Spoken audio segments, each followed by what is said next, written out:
السلام عليكم، وازيكم يا حبايبي؟ عاملين ايه؟ اهلا بيكم في قناتي منوعات واكلات سهله وبسيطه. النهارده راجعه لكم بوصفه سهله وبسيطه بس بعيد عن المطبخ وجو المطبخ، بس ليها علاقه برضو بالمطبخ. يعني ايه؟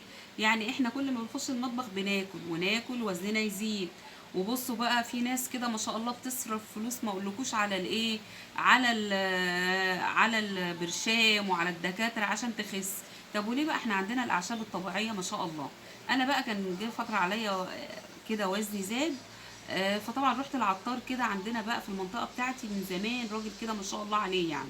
فقال لي وصفه، بس الوصفه دي فعلا خسستني 10 كيلو بالامانه في شهر واحد. يعني شهر الا حوالي يومين او 3 ايام، قولي شهر يعني. وصفه سهله جدا وبسيطه، بس امشي عليها بالطريقه بتاعتي والله هتجيب معاكم نتيجه روعه روعه. ويا رب كده يسعدكم سعادة الدارين وينولكم كل اللي نفسكم فيه. يلي دلوقتي حالا كده هتدوس، انا شايفاك اهو بتدوس. تدوس لايك وتدوس مشاركة وتدوس اشتراك.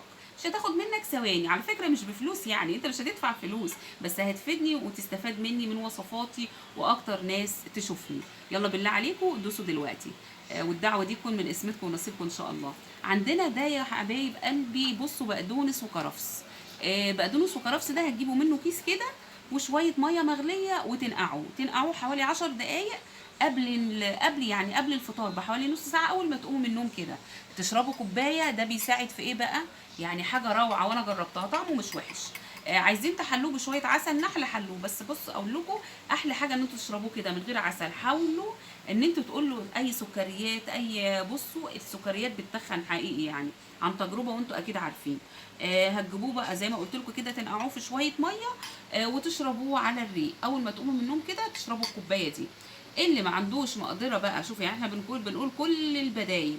انت مش عايزه كل شويه تجيبي العلبه دي، العلبه دي بحوالي 28 جنيه، وغاليه عليكي ولا حاجه كل شويه هتجيبيها. بصي، هاتي حزمه بقدونس وحزمه كرفس واغسليهم كويس، وهاتي لتر ميه واغليه على النار. اغلي الكرفس والبقدونس، هيغلي كده هيبقى نفس اللون ده، وحطيه عندك بقى في ازازه او في شفشق عندك كده في التلاجة. وكل يوم الصبح سخني كوبايه واشربيها. بصي، حاجه بسيطه ابسط منها مفيش. خلاص كده، ده على الريق. المكون التاني الجبار يا جماعه في حرق الدهون، هيخلي بطنك كده مسطحه، بطنك زي ما جدتي كانت دايما تقول بطنك لازقه في ظهرك كده، يعني بالبلدي كده. بصوا، هنجيب معلقه كمون حصى. بلاش الكمون البودر، الكمون البودر بيبقى متضاف عليه حاجات، الا بقى من رحم ربي لو لقيتي بقى عطار كده موثوق فيه، هو اللي بيبقى ايه عامله بيور. فطبعا انت احسن هاتي كمون كده حصى، كمون حصى اهو. وتجيبي معلقه صغيره وتجيبي شويه ميه مغليين وتصبيه كده، وتسيبيه حوالي ربع ساعه ينزل العصاره بتاعته كلها، وتاخديه قبل ما تخشي على السرير تنامي. يعني انت كل هتنامي كده تحطيه على الكوميدون عندك كده الايه، جنب السرير، تشربيه وتنامي. ده بيساعدك على الحرق.